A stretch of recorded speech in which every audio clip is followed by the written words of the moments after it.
ciseaux de Jean-François. Aucun de ses formateurs, quand il débutait, lui a offert. Par sens de l'accueil, il me les a prêtés le temps de ma résidence. Je vous présente les différentes maquettes, on pourrait les revoir projet par projet. Reprenons le plus ambitieux de tous, qui est le grand palmier, qui va être composé en fait, les feuilles vont être prédécoupées, les lanières avec ces emporte-pièces. J'ai imaginé un ensemble de 5 pièces, de différentes échelles, de différentes tailles. C'est un ensemble de plantes, il y a des plantes qui sont assez conséquentes, qui vont faire 2,50 m sur une envergure de 4-5 mètres de diamètre. Et il y a 3 autres réductions en fait, de ces plantes. Ça se veut comme une composition végétale faite de cuir noir.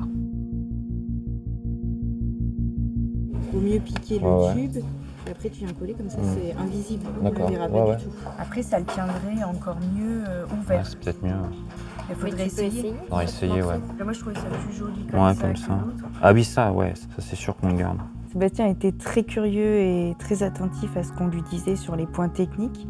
Comme quand on fait un asticage d'une tranche, nous on met de la teinte et pour son yucca, et du coup nous on lui a directement proposé cette solution-là. Qu'on garde l'aspect naturel qui depuis le départ du projet m'a motivé à faire ça, garder un aspect végétal. Il y a une similitude dans le dessin entre la périphérie du cuir brut et la périphérie d'une feuille qui aurait pu être desséchée ou une feuille automnale un peu mourante. Travailler avec quelqu'un qui utilise juste notre matière pour en faire autre chose, ça peut être super intéressant. Pour moi, c'est assez exceptionnel d'avoir des personnes qui ont autant de maîtrise technique et de savoir-faire pour m'aiguiller sur la finition ou la précision de certains éléments de l'œuvre qu'on va réaliser ensemble.